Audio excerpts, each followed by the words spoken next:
20 heures. Cédrica est vue avec son vélo à l'angle du boulevard des Chenaux et de Chappet. Bien des gens nous l'ont dit, elle cherche le petit chien. 20h27. Cédrica est vue pour la dernière fois. Elle est toujours avec son vélo, toujours dans le secteur, angle Matot et Chappet. 20h30, 3 minutes plus tard, le véhicule de Cédrica, appuyé sur une borne fontaine, non pas abandonné dans la rue, non pas jeté par terre, correctement appuyé sur une borne fontaine, et pris par des jeunes garçons, il est conduit plus tard.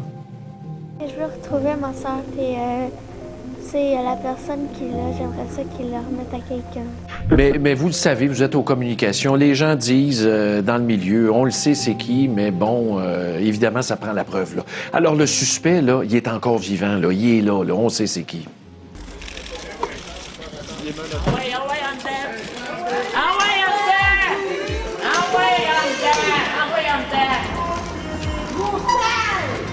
Ce que la famille souhaite le plus, c'est que les policiers, en fait, rendent des comptes sur comment ils ont conduit l'enquête sur le meurtre et la disparition de Cédrica Provencher. Pourquoi, si les policiers étaient si convaincus qu'il était le coupable, on ne l'a pas accusé? Je veux vraiment vous réaliser qu'on garde espoir. Puis, je suis sûre qu'il n'est pas trop tard. Cédrica est super forte. Je peux pas croire qu'il n'y a pas quelqu'un quelque part qui sait quelque chose qui peut pas lui rendre ça, qui va faire qu'on va pouvoir retrouver ma fille, que je vais pouvoir la serrer dans mes bras. S'il vous plaît, c'est primordial. Il faut que ça bouge, il faut qu'il y ait quelque chose qui se passe.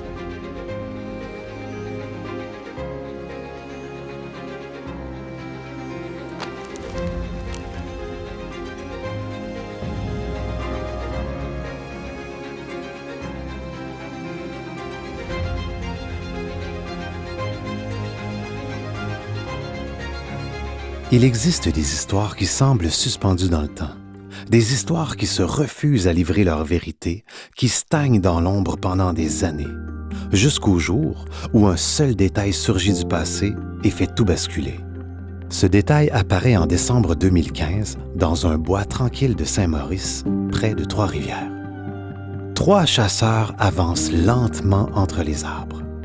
Rien d'anormal, le sol couvert de feuilles mortes, le silence lourd de l'hiver. Puis, l'un d'eux s'arrête. Une forme pâle dépasse du sol, arrondie, immobile. D'abord, il pense à un animal, un reste de carcasse comme on en voit parfois en forêt. Mais, en s'approchant, quelque chose se brise en eux. Ce n'est pas un animal, ce n'est pas un vestige de la faune, c'est un crâne humain. Mais le crâne, il était semi-enterré, je te dirais. Puis Martin, lui, il n'a pas eu le choix non plus de le lever un petit peu avec son doigt pour vérifier justement si c'est pas un crâne d'animal, parce qu'on n'aurait pas fait toute cette scène pour un crâne d'animal. Puis il l'a sorti de terre, il était à peine enfoncé, là, le crâne. Quelques heures plus tard, la nouvelle éclate. Les ossements retrouvés appartiennent à un enfant dont le Québec n'a jamais oublié le nom. 8 ans plus tôt, sa disparition avait figé une province entière, des jours de recherche acharnée, des semaines de mobilisation, des années d'espoir puis de frustration, et un mystère qui refusait obstinément de se laisser résoudre. Pourtant, au tout début, rien, absolument rien, ne laissait présager ce drame. Ce dossier n'est pas seulement celui d'une fillette disparue. C'est l'histoire d'un enchaînement implacable, une enquête qui se fissure, un suspect qui se retourne contre l'institution, une population en quête de vérité et une famille qui ne cessera jamais de chercher des réponses. Pour comprendre comment une simple balade vers un parc a donné naissance à l'un des scandales judiciaires les plus marquants du Québec, il faut revenir au tout début, là où chaque seconde compte, là où tout a réellement commencé pour Cédrica Provencher.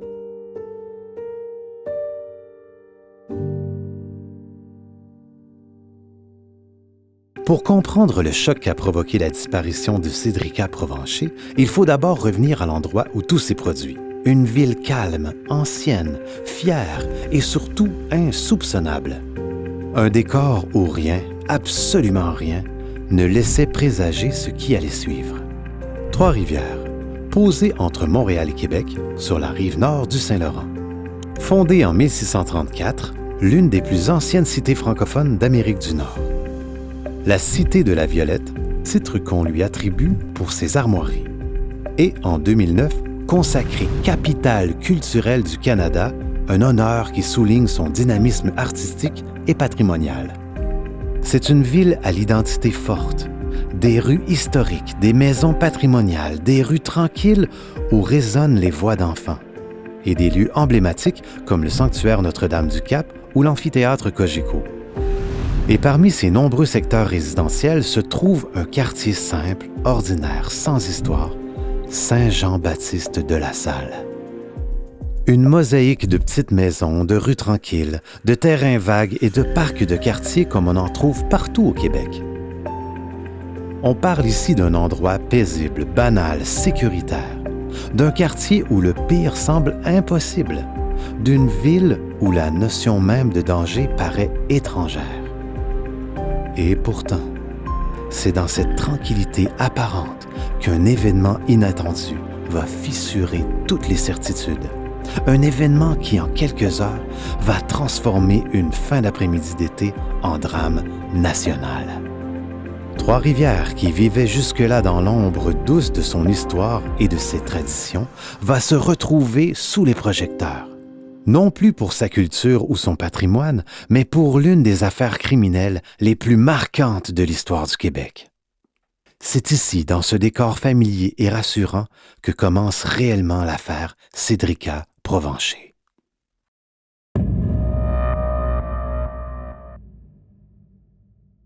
Le 31 juillet 2007 avait commencé comme n'importe quelle soirée d'été à Trois-Rivières. La chaleur tombait tranquillement. Les enfants jouaient encore dehors.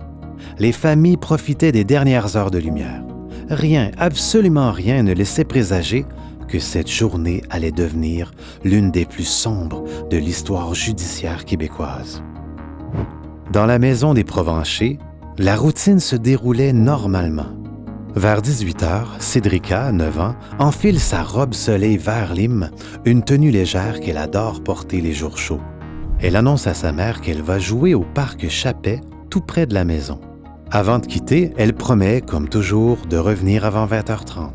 Elle est ponctuelle, fiable, attentive. Sa mère ne s'inquiète pas. Pas encore.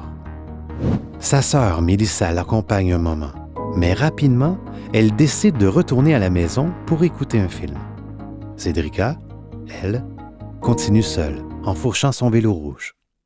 Plus tard, sa sœur dira que leur séparation avait été précédée d'une petite tension banale, comme il en arrive souvent entre enfants. Un souvenir anodin à l'époque, devenu lourd de sens avec le recul. Puis, peux-tu nous parler de ton dernier souvenir avec ta sœur? Le dernier souvenir, c'est plate, mais on chicanait. Ah oui. Tu sais, la raison pourquoi elle est venue au parc, c'est parce qu'elle me suivait. Quand on chicanait, ça me laissait pas ma bulle, fait qu'elle me suivait pour qu'on se réconcilie. Fait que c'est le dernier souvenir que j'ai avec elle. Comment tu l'as vécu, ça, d'avoir ça comme dernière image? Ou... Je m'en ai voulu longtemps. J'avais vraiment un gros de culpabilité. Ouais. Sur le boulevard des Chenaux, plusieurs témoins la voient passer.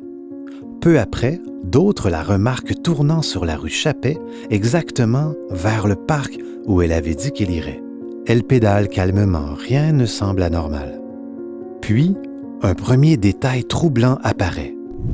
Des témoins affirment qu'elle demande si quelqu'un a vu un petit chien noir et blanc. Un chien dont personne ne retrouvera jamais la moindre trace.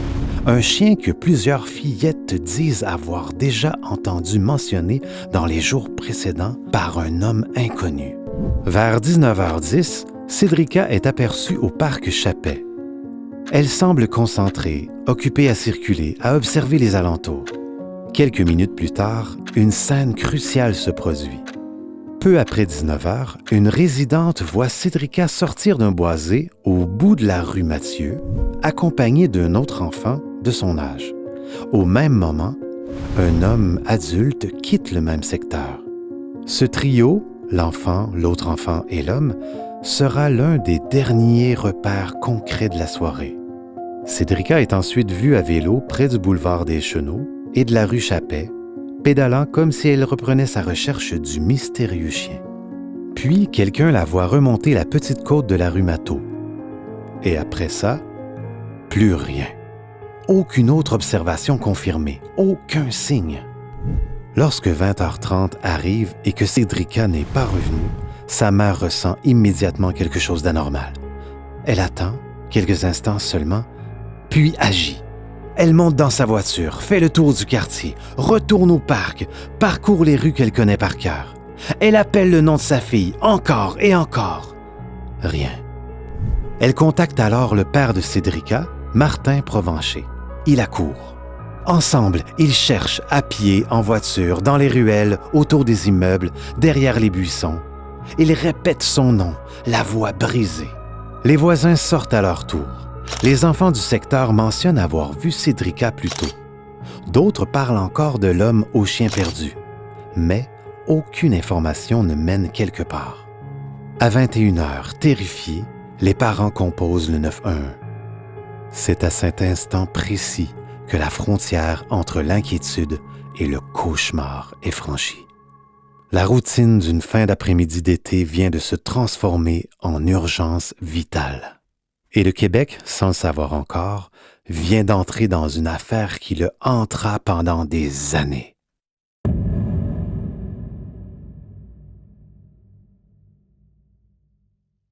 Lorsque l'appel au 911 tombe à 21h, la mécanique policière s'enclenche immédiatement.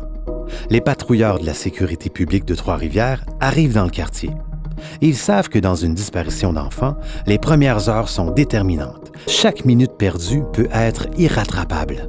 Très vite, les rues normalement tranquilles du quartier Saint-Jean-Baptiste de la Salle se transforment en un immense quadrillage. Les agents refont le trajet de Cédrica. Pendant ce temps, les résidents commencent déjà à se rassembler sur les trottoirs. Les premières fouilles s'organisent dans l'urgence. On inspecte les ruelles, les parcs, les terrains vagues, les cours arrière, les conteneurs, les buissons. On répète son nom dans la pénombre, mais il n'y a aucune réponse. Au lever du soleil, l'élan de solidarité prend de l'ampleur. 175 bénévoles se présentent spontanément, certains avant même l'arrivée des policiers. Des parents, des étudiants, des travailleurs et des retraités arrivent pour offrir leur aide. En parallèle, plus de 50 policiers convergent vers la zone. Les équipes canines fouillent le boisé. Un hélicoptère survole le secteur. Les plongeurs inspectent les points d'eau. Les patrouilleurs interrogent les résidents du quartier un à un. C'est une mobilisation comme Trois-Rivières n'en a jamais vu. Puis, un élément attire brusquement l'attention. Le vélo de Cédrica est retrouvé. Pendant quelques minutes, l'espoir renaît. Enfin, un indice, un objet concret, un fil à tirer. Mais l'espoir s'effondre aussitôt. Les policiers apprennent que le vélo a été volé la veille par des jeunes garçons, puis laissé vers 20h30, près d'une borne d'incendie à l'angle Chabanel et Chappet. Ce qui aurait pu être une piste centrale devient une impasse totale. Tout au long du 1er août, les recherches s'intensifient. Les équipes inspectent les fossés, les ravins, les rives et différentes zones isolées. Les mêmes secteurs sont ratissés à plusieurs reprises. La tension augmente, la fatigue aussi. Mais aucune trace de Cédrica n'est découverte. Au matin du 2 août, la mobilisation prend encore de l'ampleur. Plus de 300 bénévoles se présentent désormais sur place et une foule impressionnante revient jour après jour pour soutenir les recherches. Et surtout, la Sûreté du Québec assume officiellement la direction du dossier. Ce transfert, essentiel pour la suite, survient environ 72 heures après la disparition. Ce délai sera plus tard critiqué, mais il marque tout de même un changement important dans la gestion de l'enquête. Des enquêteurs spécialisés arrivent sur le terrain, accompagnés d'équipes expérimentées en cas d'enlèvement, des ressources technologiques supplémentaires et d'une véritable unité de coordination provinciale. L'enquête n'est plus celle d'un service municipal. Elle devient une affaire nationale. Très rapidement, les policiers écartent l'hypothèse de la fugue. Cédrica n'était ni rebelle, ni impulsive, ni du genre à désobéir. La seule conclusion logique, encore debout, elle a été enlevée. La nouvelle se répand dans Trois-Rivières comme une onde de choc. Les parents gardent leurs enfants à la maison. Les parcs se vident. La ville respire la peur. La municipalité réagit en urgence. Elle renforce la surveillance dans ses centres de loisirs et ses activités de jour. Ce quartier, autrefois si paisible, devient un endroit où chaque voiture inconnue attire l'attention et chaque silhouette inquiète. Malgré tout, aucune piste. Des centaines de bénévoles, des dizaines de policiers, des fouilles terrestres, aériennes, aquatiques, des recherches méthodiques dans les boisés, les rues et les bâtiments. Et pourtant, pas de vêtements, pas d'objets, pas d'indices matériels, pas de témoins supplémentaires. La disproportion entre les efforts déployés et les résultats obtenus est vertigineuse. Et dans ce silence, une pression commence à se faire sentir, celle d'une enquête qui doit absolument avancer, celle d'une ville qui retient son souffle, celle d'une famille qui vit l'enfer minute par minute. 50 enquêteurs sur un dossier, sur une enquête semblable, que cette enquête va avancer, c'est clair. Par contre, ce qu'il faut comprendre, c'est qu'on ne peut pas dévoiler ce que l'on fait comme travail sur le terrain, tout simplement parce que ça nuirait à cette enquête-là. Et c'est dans cette atmosphère lourde, épuisante et désespérée que les premières pistes sérieuses vont enfin émerger. Des témoignages vont se mettre à converger vers un seul homme. Un homme dont la présence dans le quartier précédera la disparition. Un homme qui deviendra bientôt le centre de toute l'attention policière.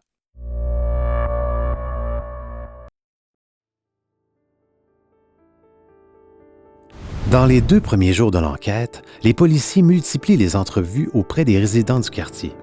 Ils cognent aux portes, parlent aux parents, écoutent les enfants. Et très vite, quelque chose frappe l'équipe d'enquête.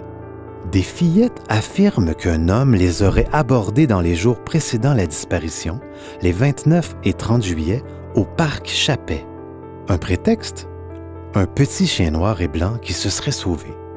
Sur le moment, cela aurait pu sembler banal. Un propriétaire inquiet, un chien introuvable. Mais plus les témoignages s'accumulent, plus le malaise s'installe. Car rapidement, un constat troublant s'impose. Personne n'a jamais vu ce chien, ni les résidents, ni les enfants. Aucune trace, aucun signalement, comme s'il n'avait jamais existé.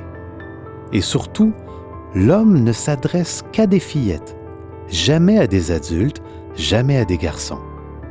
Ce n'est plus une situation innocente, c'est un comportement ciblé.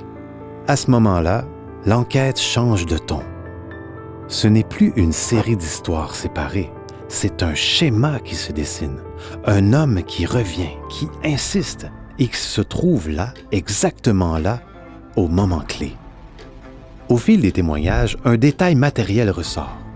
Une voiture rouge aperçue près des sentiers du Boisé dans une position suspecte. Les enquêteurs creusent, vérifient, croisent les informations. Le 6 septembre 2007, après plus d'1 mois d'enquête, la Sûreté du Québec fait une annonce publique déterminante. Elle recherche un homme correspondant à la réponse donnée par les fillettes. Environ 30 à 40 ans, cheveux châtains, stature moyenne, sandales, bermudas, chemise ou chandail à manches courtes, parfois vêtu de vêtements de golf. Et surtout, il conduirait une Acura TSX rouge. Un modèle rare. Intérieur beige, poignée chromée, pas de vitres teintées, pas d'aileron. Un véhicule tellement spécifique que les enquêteurs tombent sur un chiffre qui les surprend. Aujourd'hui, on est en mesure de vous dire que l'on recherche un véhicule de marque Acura rouge, un véhicule 4 portes, intérieur de couleur beige, avec sans vitres teintées, sans aileron, par contre avec des poignées chromées aux 4 portes. Au même moment, on recherche son conducteur, un homme âgé environ de 30 à 40 ans, cheveux châtains, un homme qui s'exprime en français, un homme qui d'une stature moyenne. Et au moment de la disparition de Cédrica, cet homme portait des sandales, portait également un bermuda et une chemise à manches courtes ou un chandail à manches courtes.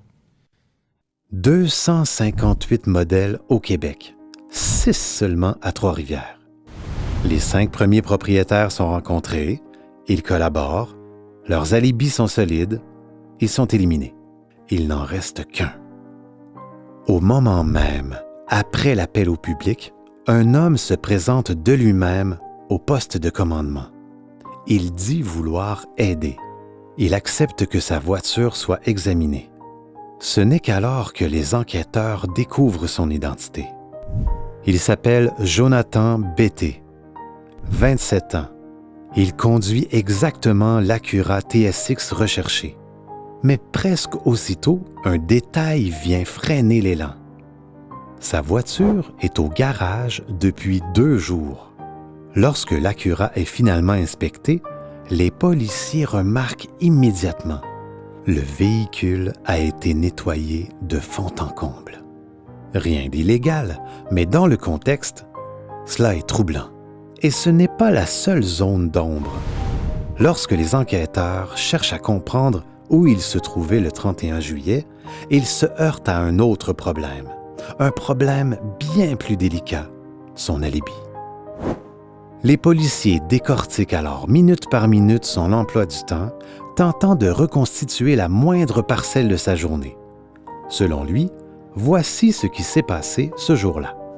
Il dit avoir joué un 9 trous vers 16h30, puis être passé chez ses parents pour arroser les plantes. Il affirme être reparti en voyant que sa tante s'en occupait déjà. Il serait rentré chez lui. Et il assure être resté seul pour le reste de la soirée. Le problème, c'est que personne ne peut confirmer quoi que ce soit. Aucun témoin, aucune caméra, aucun voisin. Et surtout, son téléphone portable est fermé de 19h à 21h. L'exact intervalle où Cédrica disparaît. Là encore, ce n'est pas un crime, mais dans une enquête comme celle-ci, c'est un détail qui inquiète. Et d'autres zones grises s'ajoutent. Plusieurs témoins mentionnent un homme en vêtements de golf. L'un croit reconnaître une ressemblance physique. Les déplacements de son Acura correspondent en partie aux observations. Sa présence dans le quartier reste difficile à retracer. Puis, les enquêteurs abordent le sujet du polygraphe. Ils ne le refusent pas ouvertement, mais ils posent des conditions si strictes qu'aucune équipe d'enquête ne pourra y consentir. Ce n'est qu'un détail de plus. Pris isolément, il ne prouve rien. Mais, mis bout à bout, quelque chose se met à prendre forme. Un portrait qui dérange les enquêteurs. À ce stade, les policiers ne voient plus Jonathan Betté comme une simple personne interrogée. Il devient progressivement la piste prioritaire, puis la personne d'intérêt, puis le suspect principal de l'affaire Cédrica Provencher. Et ce basculement marque le début d'une nouvelle phase. Une phase où l'enquête se fixera sur un seul homme, avec une intensité rarement vue au Québec. Une surveillance constante, une pression policière croissante, une quête d'aveu qui prendra des proportions gigantesques. À partir d'ici, tout s'accélère. La mécanique de l'enquête s'enclenche pour de bon et elle ne s'arrêtera plus.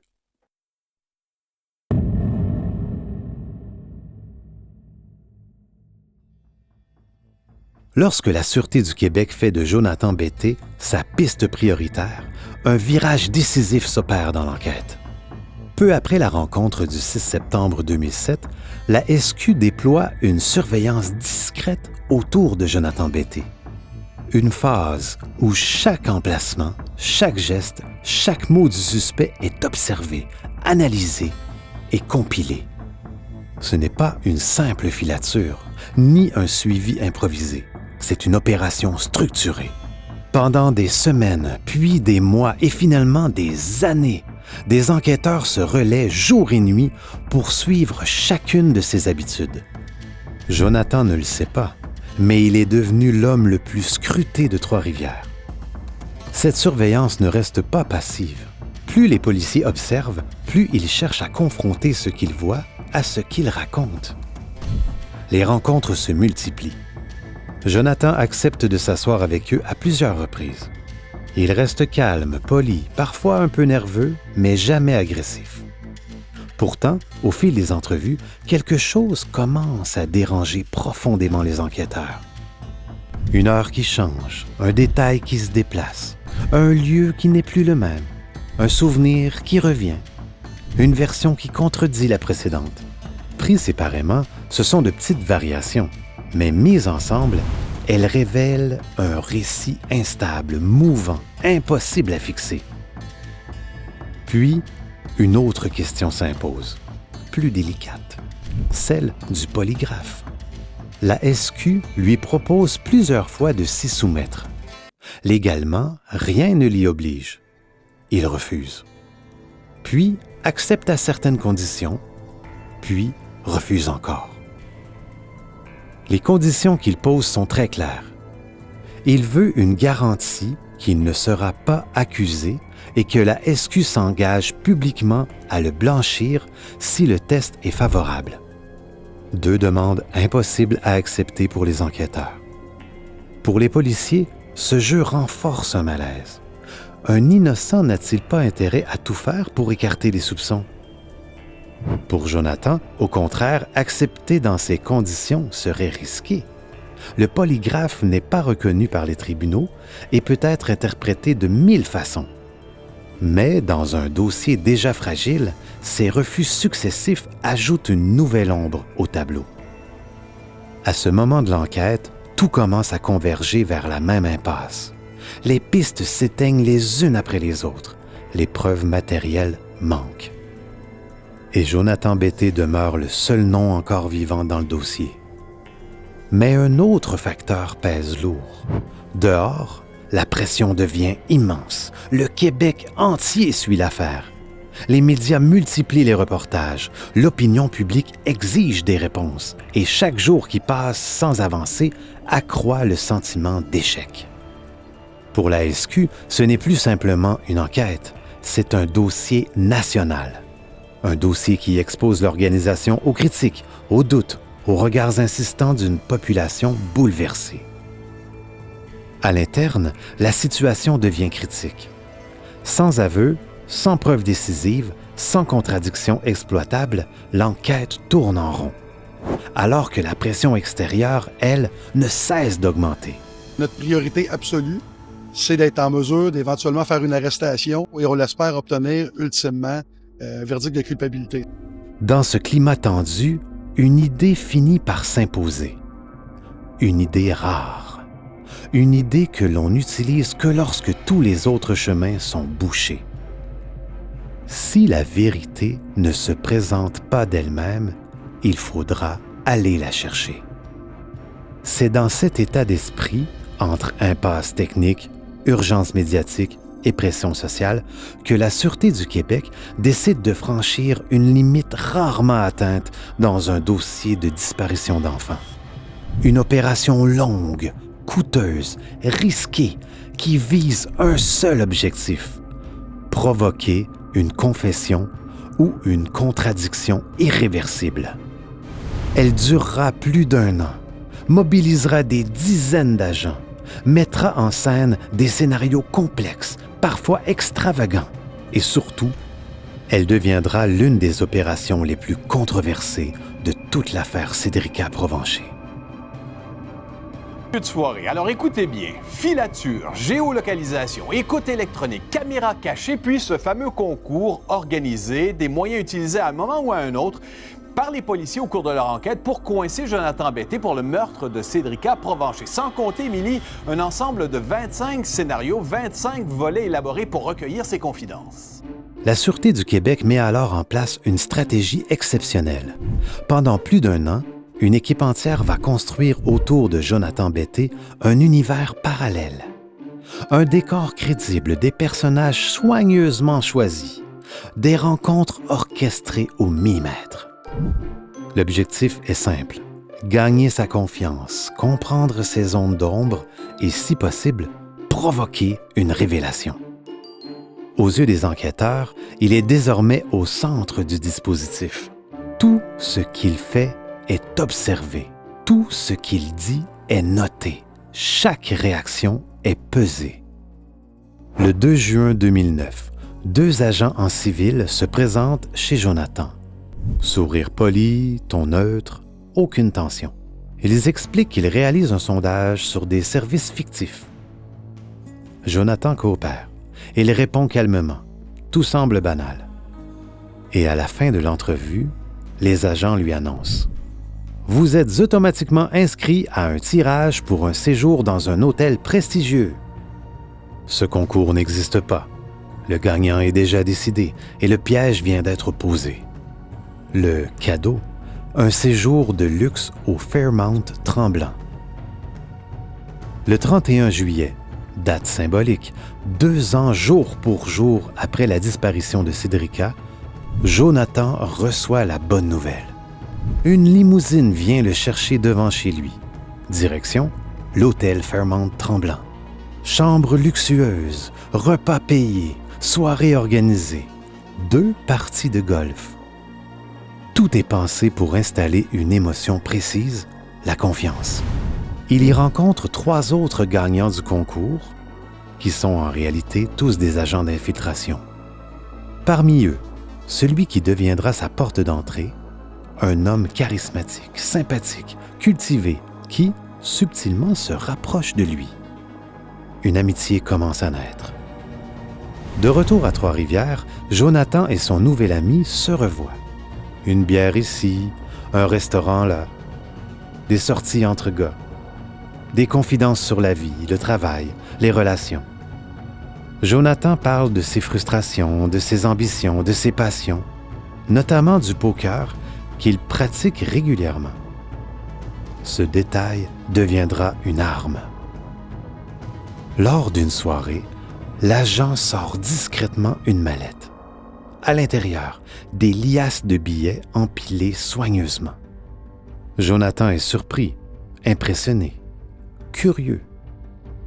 C'est le premier contact avec ce que les policiers veulent lui faire croire, que son nouvel ami appartient à un réseau influent, peut-être criminel, mais puissant. Et surtout, il peut offrir de l'argent, beaucoup d'argent.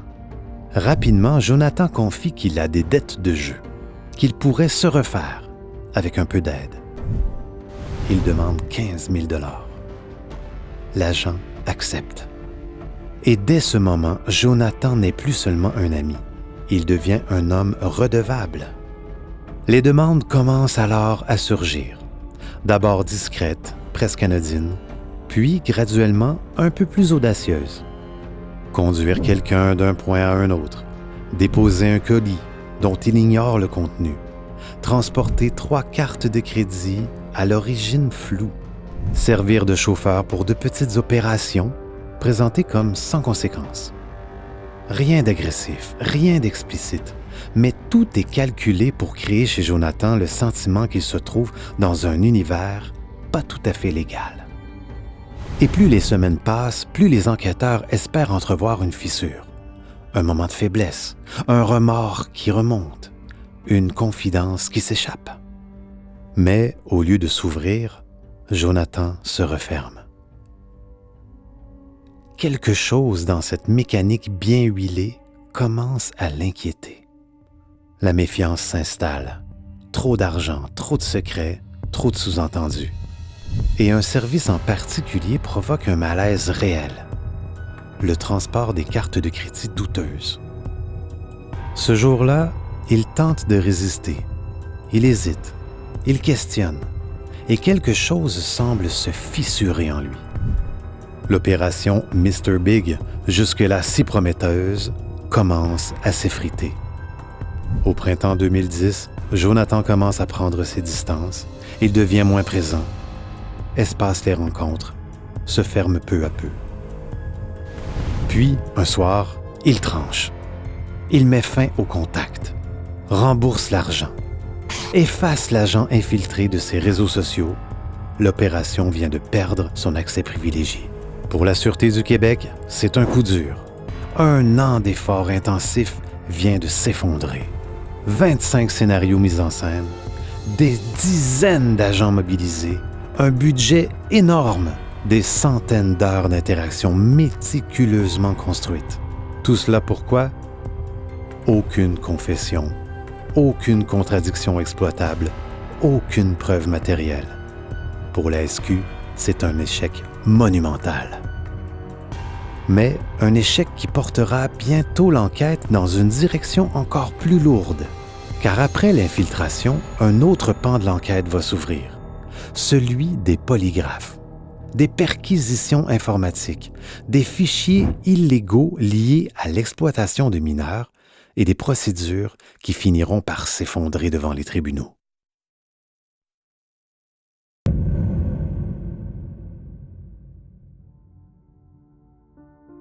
Le 11 décembre 2015, 8 ans après la disparition de Cédrica Provencher, un frisson traverse soudain toute l'enquête. Dans un boisé isolé de Saint-Maurice, 3 chasseurs tombent sur une forme pâle, arrondie, partiellement enfouie sous la terre. Écoute, comment ça s'est passé? C'est que sur le coup, je croyais que c'était plus une carcasse d'animal, que ce soit un loup ou un coyote, quelque chose comme ça. J'ai dû prendre la crâne de la petite dans mes mains pour le revirer, pour m'assurer à savoir s'il y avait des crocs. Et non, j'ai constaté que c'était vraiment un crâne d'enfant humain, dans le fond, qu'il n'y avait pas de crocs, de petite taille. Puis d'après les dents, on savait environ l'âge de la personne. Là. Quelques heures plus tard, la confirmation tombe. Les ossements retrouvés appartiennent à Cédrica Provencher. Cette découverte brutale et tardive ne résout rien. Au contraire, elle fait basculer l'affaire d'un dossier de disparition à une enquête formelle pour meurtre. La nouvelle frappe Trois-Rivières de plein fouet. 8 ans après sa disparition, l'espoir tenait encore, mais la découverte des ossements y met fin, définitivement. Toute la ville est secouée. Personne n'avait oublié Cédrica et personne n'était prêt à cette confirmation. On empatise avec eux autres, on comprend que c'est pas un événement facile à accepter, c'est long pour une famille. Qui retrouve surtout la paix. C'est sûr qu'ils vont toujours y passer, mais qu'ils puissent passer à autre chose. Dans les circonstances, premièrement, c'est d'offrir nos sympathies et les condoléances. On leur souhaite bon courage, puis on est avec eux autres de tout cœur. Les gens n'ont donc pas oublié Cédrica Provencher, au contraire, à preuve encore ces nombreuses peluches déposées au pied d'un monument qui souligne la présence de la roseraie Cédrica Provencher à Trois-Rivières. Gageons d'ailleurs qu'au cours des prochains jours, des gens viendront encore en déposer d'autres en soutien à la famille de Cédrica. Ghislain Morissette, TVA Nouvelles, Trois-Rivières. L'onde de choc dépasse rapidement la région. À Québec comme à Ottawa, les réactions se multiplient. Justin Trudeau et Philippe Couillard publient des messages de sympathie soulignant la douleur de la famille et l'immense tristesse qui traverse la province. Ce que le public ignore alors, c'est qu'au cours de cette même soirée, une information circule discrètement. Selon le journaliste judiciaire Claude Poirier, Jonathan Betté se serait présenté dans un centre hospitalier le soir du 15 décembre 2015, quelques heures après la confirmation officielle de l'identité des ossements. Dans la soirée, entre 10h et 11h, Jonathan Betté, 36 ans, s'est présenté dans un centre hospitalier, disant qu'il avait des problèmes au niveau du cœur. Il a été vu par un médecin, une batterie de choses ont été faites. On a passé beaucoup de tests sur Jonathan Betté pour en venir à la conclusion qu'il n'y avait pas de problème avec le cœur, mais il s'agissait d'une crise majeure d'angoisse, crise majeure. Alors, ils lui ont donné des médicaments, il a quitté les lieux. J'ai eu cette information-là, je l'ai rendue publique aujourd'hui, et j'ai su que la Sûreté du Québec n'avait pas été mise au courant. Pourquoi? Parce que le protocole dit que le personnel médical, que ce soit au niveau infirmière, médecin, il y a ce qu'on appelle le secret professionnel. Ça rappelle un peu ce qui s'est passé dans Julie Surprenant versus Richard Bouillon. Alors, c'est ça l'importance de la nouvelle au cours des dernières heures. Monsieur Jonathan Betté s'est présenté le soir du 15 décembre 2015 dans un centre hospitalier. Il était en crise au niveau d'une crise majeure d'angoisse. C'est ce que j'ai eu comme confirmation et mes informations ne proviennent pas du centre hospitalier puisque je n'ai pas contacté aucune infirmière et aucune infirmière m'a appelé. Sur ça, je vous dis 10-4. Mais une fois l'émotion retombée, une réalité s'impose. Cette découverte, aussi bouleversante soit-elle, n'apporte aucune réponse concrète. Elle arrive trop tard pour expliquer ce qui s'est passé, et trop tard pour désigner un responsable. Le site avait été exposé pendant trop longtemps. Les preuves matérielles avaient disparu. L'environnement naturel avait tout effacé. Les indices, les traces, les objets, les signaux. Même l'autopsie ne peut conclure à un acte criminel à caractère abusif, un geste opportuniste, un enlèvement prémédité, ni même à une cause de décès. Elle ne peut rien conclure. C'est à partir de là que l'enquête change de ton. Privée de réponses scientifiques, privée de certitudes médico-légales. La Sûreté du Québec recentre alors toute son attention sur la piste qu'elle juge encore la plus plausible, Jonathan Betté. À compter de ce moment, la surveillance autour de lui est relancée avec une intensité accrue. Dans les semaines qui suivent la découverte des ossements, la SQ déploie une série de moyens d'enquête d'une ampleur rarement vue au Québec. Pendant plusieurs mois, la police place des écoutes électroniques, installe des caméras cachées, surveille les communications téléphoniques, analyse ses courriels, suit ses activités en ligne et va jusqu'à installer un mouchard sur son véhicule. Les bureaux d'emballage Betté incorporés sont surveillés. La résidence familiale aussi. Certains agents entrent même dans les lieux sans mandat, un geste qui deviendra central dans les batailles judiciaires des années suivantes. Tout cela converge vers un seul objectif: trouver un lien, même minime, entre Jonathan Betté et la mort de Cédrica. Mais ce que les policiers découvrent va changer complètement la trajectoire de l'enquête. Grâce à l'analyse informatique réalisée durant la surveillance, les enquêteurs mettent au jour des éléments troublants. Une partie de la preuve contre Jonathan Betté a été dévoilée aujourd'hui. Selon les policiers, il aurait consulté près d'1 millier de fichiers de pornographie juvénile impliquant des enfants de 3 mois à 12 ans. Le principal suspect du meurtre de Cédrica Provencher aurait aussi été suivi à la trace. Selon leurs observations, entre 2009 et 2013, Jonathan Betté aurait accédé à plusieurs centaines de fichiers illégaux impliquant l'exploitation de mineurs à travers différents pseudonymes comme Love Them, Small Tits, Butterfly, Lure Them, True Love et plusieurs autres. Ils affirment également avoir trouvé des traces d'utilisation de logiciels d'effacement de données, de consultation de forums associés au Dark Web et de navigation sur des plateformes anonymes. Pour la SQ, c'est un choc. Ce contenu pourrait enfin donner un mobile, un élément psychologique, un point d'ancrage pour relancer la piste principale. Mais encore une fois, rien n'est simple. Une majorité des fichiers analysés ne proviennent pas directement des appareils de Jonathan, mais des banques policières elles-mêmes, un détail technique majeur qui transformera bientôt les procédures en véritable champ de bataille juridique. Le 29 août 2016, Jonathan Betté est arrêté. Les enquêteurs effectuent des perquisitions simultanées dans les bureaux d'emballage Betté incorporés, à son domicile et dans une seconde résidence familiale. Ils saisissent un ordinateur fraîchement installé en avril 2016, une clé USB contenant des traces de fichiers supprimés à l'aide d'un logiciel conçu pour effacer des données.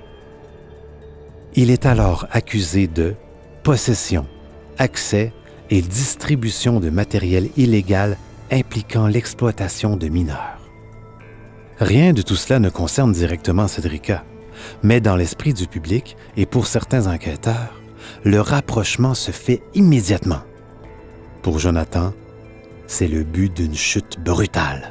À la suite des accusations, Jonathan est retiré de son poste de direction chez Emballage BT Incorporé. L'entreprise familiale perd plusieurs contrats importants. L'arrestation et la comparution de Jonathan Bété a causé toute une commotion à Trois-Rivières. L'homme de 36 ans, qui était un des suspects dans l'affaire Cédrica Provencher, a été formellement accusé hier en lien avec de la pornographie juvénile. Et Maude, vous venez tout juste d'apprendre que Jonathan Bété n'est même plus à l'emploi de l'entreprise qu'il l'avait. Non. En fait, depuis hier, il n'est plus à l'emploi d'Emballage BT. Il semble que ce soit une décision familiale qui a été prise en après-midi hier.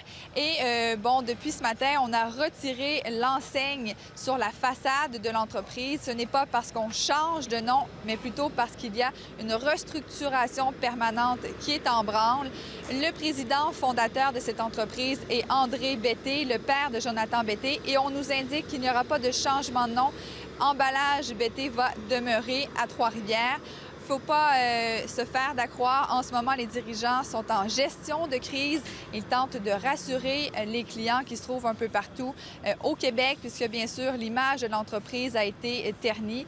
Bien qu'il ne faut pas faire de lien entre les cas de pornographie et les opérations de l'entreprise. Mais bien sûr, ça a des impacts et ça explique pourquoi on a retiré la pancarte devant l'entreprise et qu'on n'utilise plus les véhicules lettrés que vous voyez peut-être derrière moi.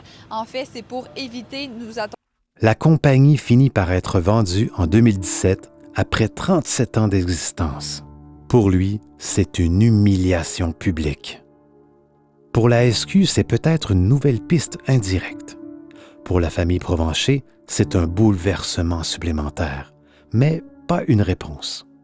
Et pendant que l'entreprise s'écroule et que la réputation de Jonathan Bété est publiquement piétinée, quelque chose d'autre est en train de se jouer loin des caméras. Un autre front s'ouvre, celui des tribunaux. Car derrière ces conséquences immédiates, une question commence à prendre toute la place. Jusqu'où la Sûreté du Québec a-t-elle été prête à aller pour tenter de le coincer? Cette question va trouver une première réponse le 12 octobre 2018 avec un verdict retentissant. Après une analyse minutieuse, le juge Jacques Lacourcière conclut que les preuves informatiques présentées par la SQ ont été obtenues illégalement, avec des mandats mal fondés, grâce à des demandes irrégulières adressées à Facebook et avec une surveillance assimilable à une opération de pêche généralisée. Les perquisitions sont jugées non conformes, les preuves sont rejetées. Jonathan Bété est acquitté sur l'ensemble des accusations.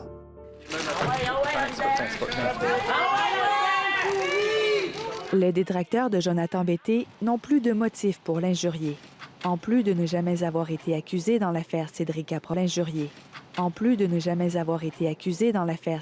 Provencher, il quitte le palais de justice victorieux, maintenant acquitté de tous les chefs d'accusation en matière de pornographie juvénile qui pesaient contre lui. Sachez que nous sommes très satisfaits dans les circonstances de la décision qui a été rendue aujourd'hui, qui a reconnu que les droits de M. Bété ont été violés à plusieurs reprises dans le cadre de l'enquête policière. Son avocat ne s'attendait pas à ce que le jugement écorche autant le travail des policiers. Le juge Lacourcière évoque plusieurs erreurs, des démarches abusives, le viol des droits fondamentaux du suspect et parle même d'une expédition de pêche motivée par la simple intuition des enquêteurs. Les policiers ont voulu savoir si celui qui avait été considéré comme un suspect dans la disparition de Cédrica Provencher en 2007 avait un penchant en matière de pornographie juvénile. Ce verdict choque une partie de la population qui voit l'affaire glisser encore davantage entre les doigts de la justice. Et pour d'autres, c'est la preuve que la SQ est allée trop loin, trop vite, trop fort. Mais dans tous les cas, une réalité demeure. Jonathan Bété est acquitté, mais il n'est pas disculpé. Et malgré son acquittement, il demeure officiellement et publiquement le principal suspect dans l'affaire Cédrica Provencher. À la fin de 2018, une chose est claire. Malgré toutes ces années d'enquête, il n'existe toujours aucune preuve directe. Le principal suspect est libre. Les accusations déposées contre lui ont été écartées par le tribunal. La Sûreté du Québec sort affaiblie par un jugement sévère. Et la famille Provencher, elle, demeure toujours sans réponse. Ce chapitre marque l'un des moments les plus opaques du dossier, celui où la justice, l'enquête policière et l'opinion publique entrent en collision, sans que la vérité n'émerge. Et c'est dans cette atmosphère explosive que Jonathan Betté décidera, l'année suivante, de contre-attaquer ouvertement.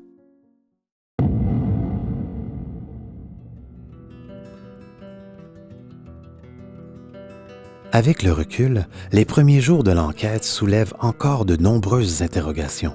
Malgré une mobilisation impressionnante et des centaines d'heures consacrées aux recherches, l'organisation commence rapidement à montrer des signes de déséquilibre. À l'intérieur du poste de commandement, la tension est palpable. Des équipes épuisées se relaient sans relâche, mais aucune percée décisive ne se dessine. L'information afflue constamment, parfois contradictoire, parfois incomplète. Des pistes prometteuses semblent émerger, puis disparaître aussitôt. Peu à peu, une inquiétude s'installe. Non pas l'impression d'un manque d'effort, mais celle d'un système mis sous pression. Les fouilles sont menées à grande échelle, les entrevues se multiplient, les vérifications s'accumulent. Mais avec le temps, plusieurs anomalies sont révélées. Des témoins importants sont rencontrés tardivement.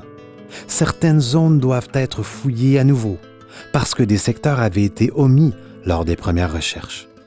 Des pistes sont abandonnées rapidement tandis que d'autres, plus fragiles, reçoivent une attention disproportionnée. L'enquête ne manque pas de ressources. Elle manque de cohérence. L'information arrive trop vite, de trop d'endroits à la fois, et l'équipe n'arrive plus à centraliser efficacement. Au plus fort des recherches, la ligne téléphonique dédiée est submergée. Des citoyens appellent, parfois convaincus de détenir un indice crucial. Plusieurs rapporteront plus tard avoir été transférés à répétition, avoir raconté leur histoire à plusieurs intervenants, avoir eu l'impression de déranger et surtout n'avoir jamais reçu de suivi. Certains témoignages jugés crédibles par ceux qui les rapportent semblent s'être perdus dans la chaîne de communication. Avec le recul, plusieurs familles diront être convaincues que leurs informations n'ont jamais atteint les enquêteurs principaux de la Sûreté du Québec. À mesure que les jours passent, les médias commencent à poser des questions. Le public aussi. Pourquoi certaines mesures ont-elles été prises tardivement? Pourquoi des témoins affirment-ils n'avoir jamais été rappelés? Pourquoi l'information semble-t-elle se disperser? Ce ne sont pas tant les intentions qui sont remises à cause que l'efficacité des décisions vues avec le recul. La question de l'alerte Amber revient constamment. En 2007, les règles sont strictes. 4 critères doivent être réunis simultanément. Selon les autorités, au début de la soirée, seulement 2 semblaient remplis. L'alerte n'est donc pas déclenchée. Une décision conforme aux procédures de l'époque, mais qui demeurera l'un des points les plus critiqués de l'enquête. Autre élément soulevé par la suite, les barrages routiers. Ils sont installés plusieurs jours après la disparition, principalement dans le quartier et non aux sorties de la ville. Pour certains observateurs, ce délai représente une occasion manquée. Pour d'autres, il reflète surtout un transfert de responsabilité survenu trop tardivement. Les premières 72 heures d'une disparition sont souvent déterminantes. Dans cette affaire, la police municipale gère les débuts et la Sûreté du Québec ne prend officiellement le contrôle qu'après environ 3 jours. Un délai courant à l'époque, mais qui deviendra avec le temps un point central des critiques. Lorsque la SQ arrive à ses ressources provinciales, plusieurs estimeront que le moment le plus crucial est déjà passé. Il faudra près de 10 jours pour que la photo de Cédrica soit transmise au poste frontalier. une procédure conforme aux standards en vigueur, mais qui, avec le recul, apparaît difficile à justifier dans un dossier où chaque heure peut compter. Ces délais nourriront l'incompréhension. Face aux préoccupations grandissantes, Maître Guy Bertrand recueille des témoignages de citoyens, de bénévoles et de personnes impliquées dans les recherches. Son rapport ne vise pas à désigner un responsable. Il dresse plutôt un constat, celui d'une enquête menée sous pression, où l'information a parfois circulé de manière fragmentée et où plusieurs intervenants ont eu le sentiment de ne pas être entendus. Avec le temps, cette accumulation de fatigue, de surcharge informationnelle et de décisions prises dans l'urgence fragilise l'ensemble de l'enquête. Les policiers font face à une pression médiatique intense, à l'angoisse d'une province entière et à des attentes immenses, souvent impossibles à satisfaire.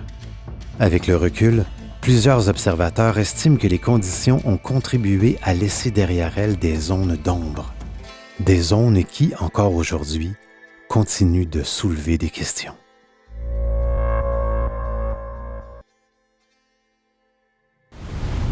Après des années d'enquête, de critiques et de remises en question, une chose devient claire. Le dossier Cédrica Provencher n'a jamais trouvé de point final. Les erreurs, les zones d'ombre et les décisions contestées expliquent peut-être pourquoi l'enquête s'est enlisée, mais elles n'ont jamais permis de désigner un responsable. Et pendant que le temps passe, une réalité s'impose. Jonathan Betté n'a jamais été accusé du meurtre. Pourtant, son nom reste à jamais lié à l'affaire. À partir de là, le combat change de terrain.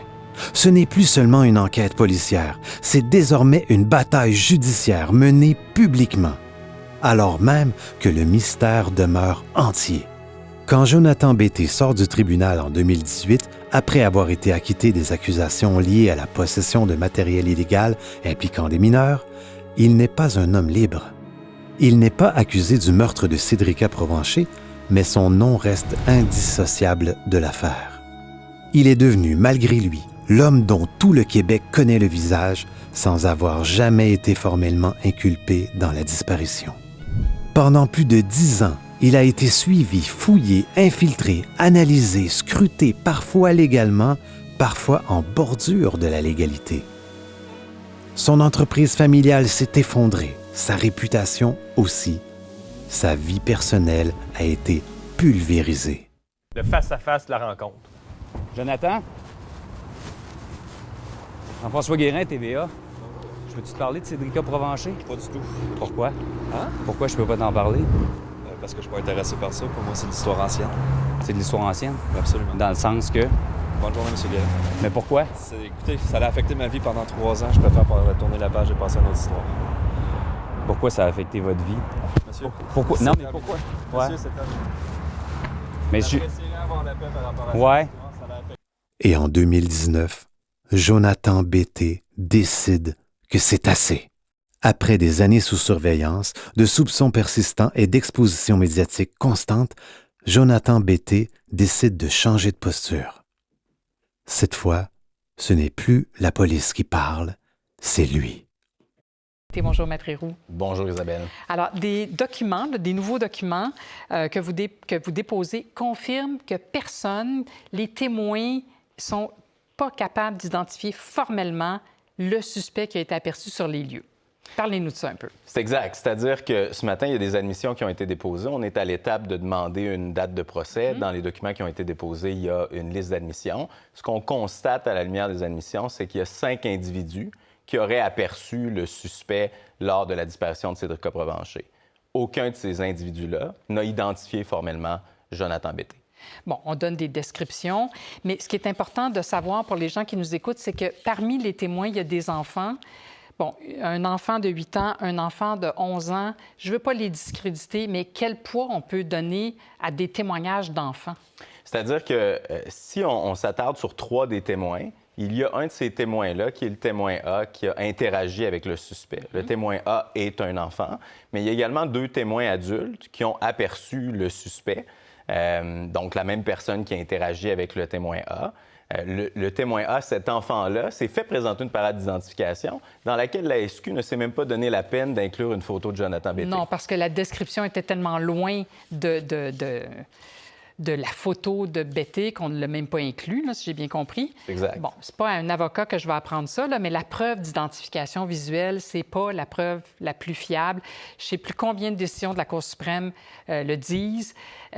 On peut pas vraiment se fier à des témoins oculaires. Ce que j'ai envie de vous dire, c'est que quand on a 5 témoins qui offrent des descriptions qui ne concordent pas avec le suspect, c'est certainement quelque chose dont les policiers doivent tenir compte, surtout considérant l'acharnement dont ils ont fait preuve à l'égard de M. Bété dans ce dossier-ci.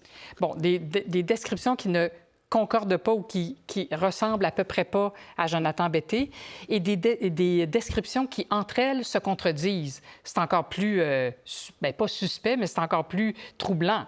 C'est exact. En même temps, les 2 adultes qui ont aperçu le suspect ont identifié négativement M. Bété en disant que ce n'était pas lui, suivant une parade d'identification. Alors, je vous dirais qu'à mon avis, ce qui est clair de la preuve d'identification, c'est qu'elle n'était pas d'une grande aide pour la Sûreté du Québec afin de suspecter M. Bété comme étant la personne qui avait enlevé Cédrica Provencher. Bon. Par exemple, il faut être réaliste. Il n'en demeure pas moins que votre client, Jonathan Bété, il n'a pas eu le comportement le plus limpide ou le plus ouvert auquel on se serait attendu, c'est-à-dire que son comportement pouvait expliquer les doutes des policiers, non? Ce que j'ai envie de vous dire, c'est la façon dont on a décrit son comportement dans les médias, la façon dont la Sûreté du Québec l'a présenté à travers les médias, vous donne certainement raison. La réalité, elle est différente. La réalité, c'est que M. Bété s'est présenté par lui-même aux policiers, a rapidement répondu à des questions. Il a donné accès à son véhicule automobile oui, la plusieurs fameuse fois. Acura rouge. Exact. Là, oui. Il a même consenti par lui-même, dès le début de l'enquête, à ce que des prélèvements soient pris de manière à ce qu'un jour, on puisse faire des analyses d'ADN et compagnie, ils aient accès à l'information dont ils avaient besoin. Bon, alors, ce que vous dites, c'est que ça n'a pas beaucoup percolé. Cette espèce de participation volontaire, c'est pas ça qu'on a retenu. On a retenu, on est incapable de vérifier son alibi. Une Acura rouge a été vue sur les lieux et il refuse le polygraphe alors qu'on le lui a offert 1000 fois. Là. C'est exact. C'est-à-dire que la Sûreté du Québec, qui en parallèle menait une campagne de salissage publiquement, offrait à M. Bété de passer un test polygraphique. Vous savez, quand on offre ce genre de test-là, il faut qu'il y ait une certaine relation de confiance, là.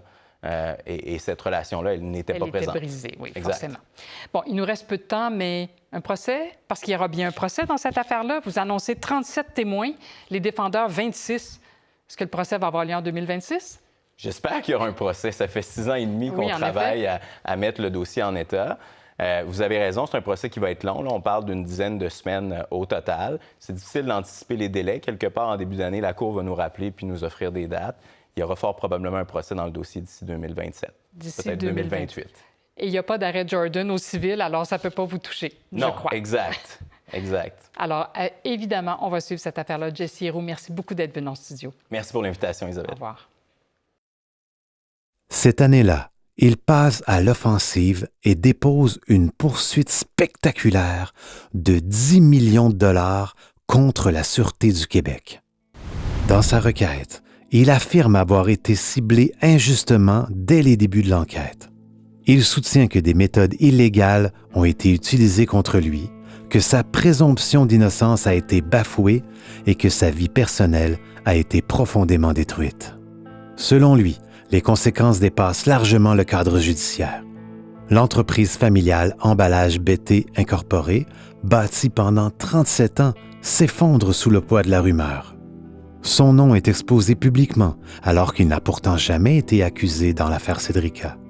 À travers cette poursuite, Jonathan Bété résume sa position en une phrase. « Ma vie a été ravagée par une enquête qui n'a jamais pu produire une seule preuve contre moi. » Les arguments de sa défense, portrait robot, identification ratée et zone grise. Son avocat, Maître Jess Héroux, avance des points qui frappent immédiatement l'opinion publique. Les portraits robots ne correspondent pas à Jonathan Bété. Selon la défense, Ils auraient été construits à partir de descriptions qui ne pointent pas vers son client. Lors d'une parade d'identification, certains témoins l'écartent. Ils affirment que ce n'est pas l'homme qu'ils avaient vu. Des informations présentées publiquement par la SQ seraient incomplètes ou erronées. Certaines perquisitions et demandes d'accès, notamment à Facebook, ont même été jugées illégales. La surveillance aurait dépassé ce que permettaient les mandats. En résumé, sa défense soutient une chose essentielle. Jonathan Betté n'aurait jamais dû être exposé publiquement dans cette affaire. Et pendant que ce débat se fige, une information longtemps restée en coulisses commence à filtrer. Discrètement, sans annonce officielle, sans conférence de presse. En 2023, une nouvelle information circule dans les médias. Un profil ADN aurait été isolé sur des pièces à conviction provenant du site où les ossements ont été retrouvés. Mais immédiatement, un mur de silence se dresse. La SQ confirme que des analyses ont bien été menées, sans jamais préciser sur quel objet l'ADN aurait été retrouvé, à qui il pourrait être relié, s'il existe un match potentiel, ou même si ce profil est réellement exploitable. Aucune réponse claire, aucune information concrète. Ce silence frustre Maître Héroux, qui affirme publiquement que ces résultats pourraient soit inoffenser définitivement son client, soit pointer dans une toute autre direction. Pour l'instant, impossible de le savoir. 18 ans après la disparition de Cédrica Provencher, un constat s'impose. Nous ne savons toujours pas ce qui s'est réellement passé. Et malgré l'ampleur des recherches, malgré les nouvelles technologies, malgré les millions investis, malgré les milliers d'heures de travail policier, le cœur du mystère demeure impénétrable. C'est une affaire où chaque réponse ouvre une nouvelle interrogation, où chaque certitude s'effrite, où chaque avancée est aussitôt suivie d'un recul. L'affaire Cédrica Provencher n'est pas qu'un dossier policier, c'est une blessure collective. Elle a transformé les protocoles d'enquête au Québec. Elle a changé la manière dont on protège les enfants. Elle a laissé une cicatrice dans le cœur d'une province entière. Et elle pose encore aujourd'hui la même question. Comment une fillette de 9 ans peut-elle s'évaporer dans un quartier résidentiel sans que personne ne voie rien? Une histoire qui ne s'éteindra jamais vraiment. Pour la famille Provencher, le temps n'efface rien. Pour les enquêteurs qui ont travaillé pendant des années, l'affaire reste un poids. Pour Jonathan Betté, c'est une accusation silencieuse qui traverse les décennies. Pour le Québec, c'est un mystère qui refuse de mourir. Et tant que la vérité n'aura pas été trouvée, tant qu'aucune conclusion claire n'aura été établie, tant que justice n'aura pas été rendue, l'affaire Cédrica Provencher demeurera l'un des plus grands mystères criminels du Québec moderne.